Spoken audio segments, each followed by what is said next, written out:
I've only been to a handful of operas at the Canadian Opera Company, but if I recall correctly, I believe all of them were set in modern times. So I had a couple of questions around that. Number one is, would the opera consider in the future doing something more traditionally set? And I believe, if I recall correctly again, that when the director of the TSO was at the Salon, he was, I believe, talking about a tension between ticket sales and doing things that are more modern. And I was just wondering if you had a sense of whether there's that, there's that tension in opera as well, or perhaps the reverse, or... Well, I don't think we have a dogmatic approach to production style. I would not want anyone to think that, because I think it's really the piece that determines the way you do it. And we would check very carefully for every piece we do, what is the right way of doing it for our audience. Now that that's not, there's no recipe for success, which makes it difficult, makes it also more interesting. If everybody knew how to do everything successfully, it would be a very boring art form. But it's interesting. I think there is a crucial role that the 19th century plays in theater and opera becoming something that's seen as historic. And because when you go further back, like when opera started in the 17th century, in no way different from theater back to its very origins in Athens 2,500 years ago, for the longest time, the people on stage would never look any different from the audience. Like in Shakespeare's time, the actors on stage were in Elizabethan costume. It's just that it wasn't a costume in the day. They looked like the audience. They would have, maybe some fancy wig, some fancy hat, or some props that were not, daily life props, or a mask or whatever.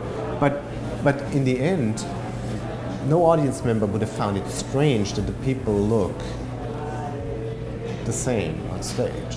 And I think that was very much the case still in Mozart's time, but what's so interesting about Mozart is that for some of his later operas, he started choosing contemporary subjects. And that was a big departure from older theater. I mean, it was mostly about gods and heroes, and not about, Don Giovanni was a contemporary subject, Marriage of Figaro a contemporary subject, Così fan tutte a contemporary subject. So very, in a way, a departure, and that I think that departure was motivated by the Enlightenment and by the ideas essentially that led to the French Revolution. And all of a sudden, theater didn't look contemporary only. It became truly contemporary. And then in a way, that's what made it dangerous for the powers. Because the world really changed once the French had, not only put their king off the throne, they also killed their own king. And all the established world order had really been turned over.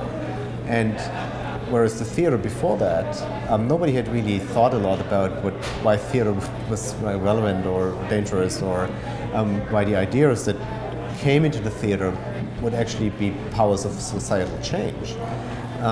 I think after the French Revolution, everything changed.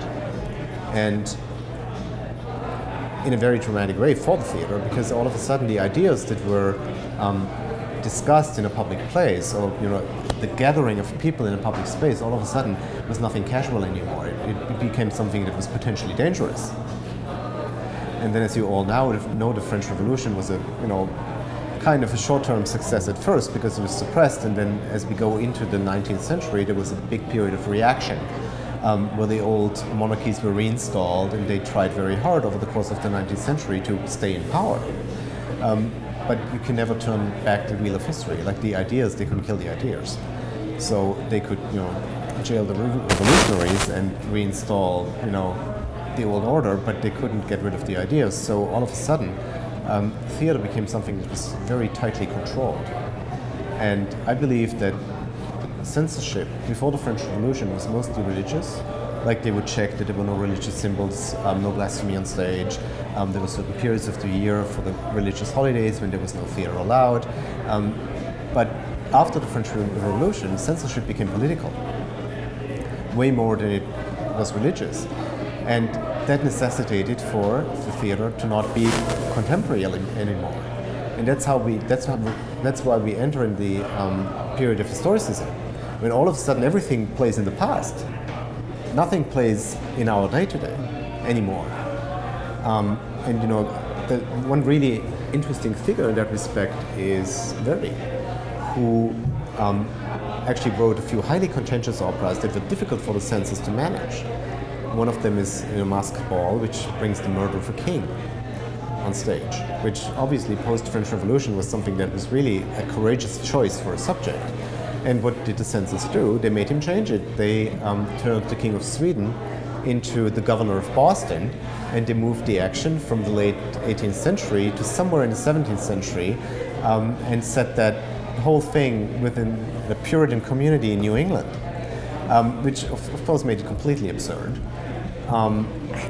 Another piece that suffered from the censors was Rigoletto, which again, Rigoletto was based on a play by Victor Hugo about King Francis of France, who, even though he was a 17th century king, even a 16th century king, had quite some roguish behavior, and Verdi planned on putting that play on stage as an opera. The censors wouldn't allow him to put the King of France on stage.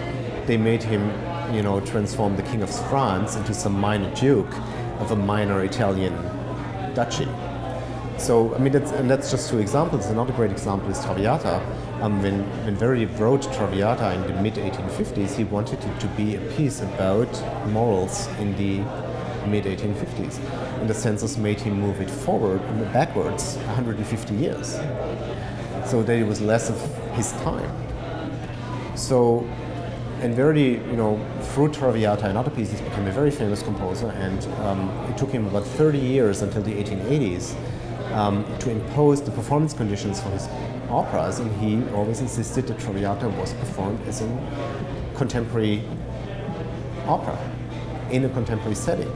So what does that mean for us today? When we take a piece like Traviata, a piece like Marriage of Figaro, how do we perform that? Do we leave it in what would have been Mozart's time and remove it from our own? Do we pull it into our own time and make it very contemporary? Or do we set it in any time period in between? Because I think we have that possibility, but we need to make that decision. We can't just say, that's what it was in Verdi's time, we do it exactly the same way. Because it kind of doesn't respect what he would have wanted for that piece, or the way he would have seen that piece. And it's a problem that's in a way unsolvable, because the piece is not of our time, and yet it is,